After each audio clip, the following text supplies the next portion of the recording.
Hey guys, it's Kim, and today we're going to be talking about Jessica Jones. Jessica Jones.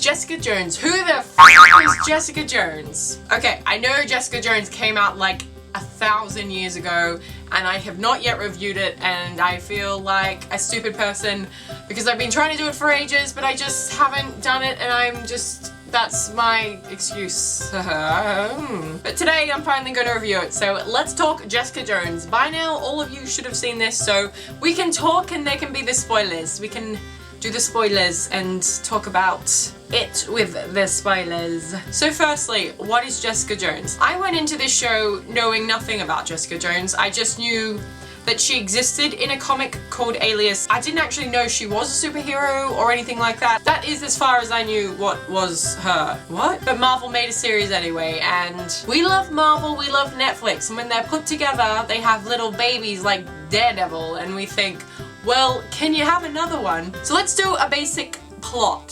So Jessica Jones is a former superhero. I'm not too sure if you would call her a superhero. She was someone that sort of helped people, but she wasn't really out there as a superhero per se.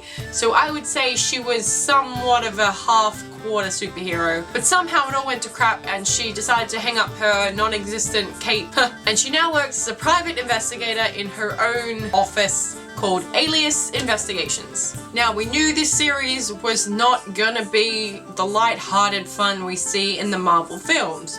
It came as a love baby from Daredevil, so it was gonna deal with a lot of dark crap. Like, some of it was way darker than Daredevil. We had rape, we had sexual assault, post-trauma groups, there was a lot of stuff happening. This is a Marvel universe. It's Marvel. Okay. So there was a lot of dark elements to this series. And a lot of people, now that we've all seen Daredevil and Jessica Jones, are comparing the two together.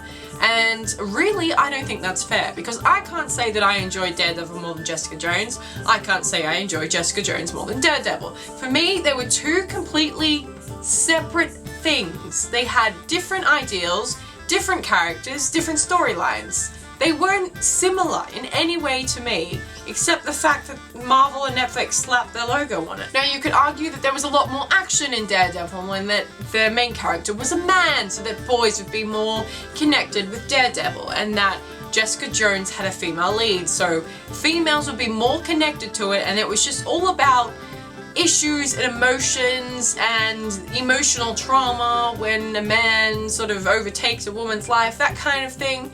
Which, I guess in a way, females can more relate to Jessica Jones, but that's not saying that only females will enjoy Jessica Jones. Let's get down to the nitty-gritty stuff. So we have our main villain, Kilgrave, who's played by David Tennant. And I think this was all a huge shock to everyone because we know David Tennant as lovely, lovely Dr. Man. So when he is this evil villain that's raping, sexually assaulting people and mind controlling the hell out of them, we're feeling a little...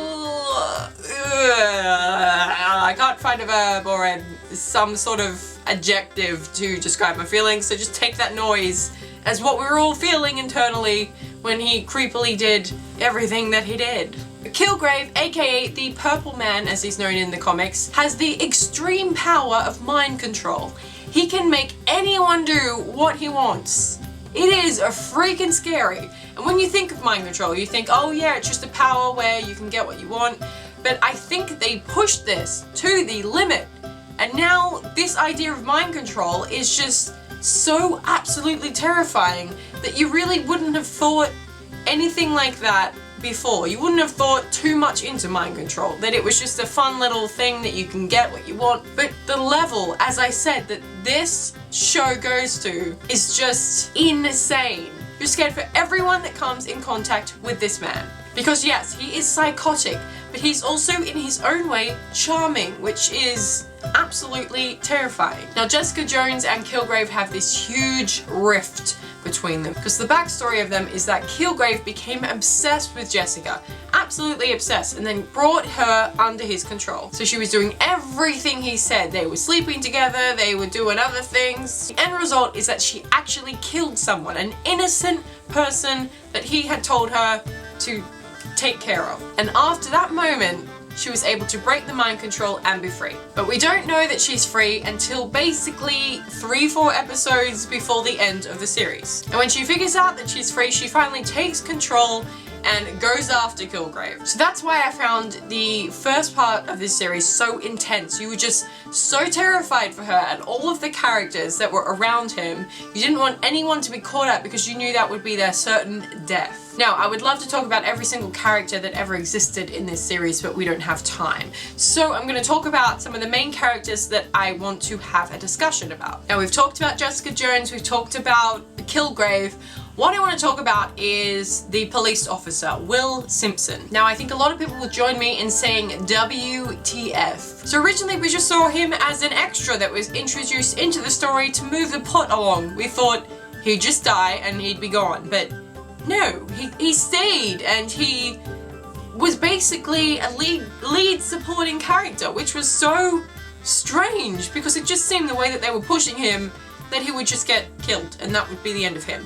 So it was kind of interesting how they twisted that around. But I think when he came in, we were all like, alright, you know, Trish Walker needs someone nice and fun in her life. She's just had so much shit happening to her whole life. She's been abused as a child by her mother.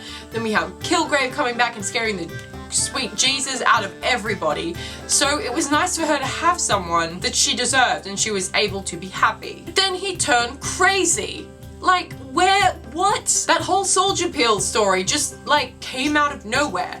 And it wasn't explained what happened, what the hell is going on. He just went insane for completely no reason. Like, we were supposed to believe all the pills turned him insane, but what? Do you think that was relevant to the story? I just don't see how it is relevant to what we were watching. I just felt like I just did not give 2 shits about him. I just thought, just go away. He's just there and he's annoying and just leave. Just go back to your policing job. Do you even have a policing job? You're spending all the time following people. So, like, do you have a job anymore? Who even knows? I just didn't like him at all. He was my most hated character in the series. Now, lastly, I want to talk about a really moralistic issue in this series, which I think would be an interesting point of discussion.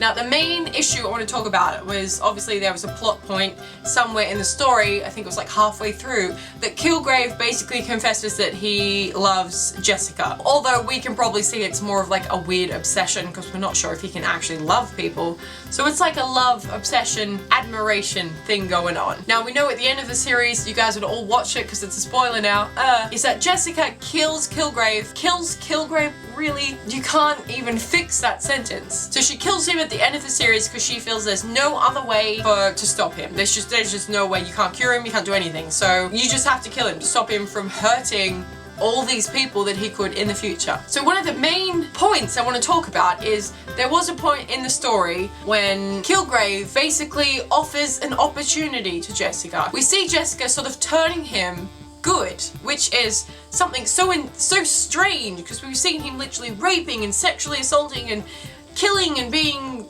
you know, the problem for the whole series. And halfway through, he basically says, if you stay with me and give up your freedom, I can become a good person. I can do these good acts if you stay with me and show me how to do it. But if we take a step back and actually think about this, if you were in this position, what would you do? Would you think the only way to stop this guy from hurting people is to kill him? Or could you harness his intense power for good? Can you just think about what you could do with his mind control? And obviously, no amount of good will cancel out the evil that he's done. But think about all the people you could help rather than just kill him and just that's the end. Because he may not have extreme strength, he can't fly, nothing of that. So he's not on the level of Superman, but he's pretty damn high up there. Their mind is one of the most strongest things about the human race. So to be able to control it means that you could just harness an intense amount of power, which is what he's been doing. I mean, he's been doing things on a low scale, like for personal gain, that kind of thing. But if you were to use those powers for good, just think about everything that he could accomplish. And if Jessica helped that along, sure, she would have no freedom and she'd be stuck with this guy who's just like literally the scariest, creepiest person on earth. But she could be completely changing the planet and the world that we live in. So what do you guys think about this? What would you do in this situation? So I think that's all I want to talk about today, guys, otherwise I'm going to go on forever and forever and forever. I really want to know what you guys thought of the series. Did you prefer Daredevil or Jessica Jones? Did you think they were both on the same level like I did? Let me know in the comments below. And as always, thank you so much for watching, and I will see you very, very soon. Goodbye.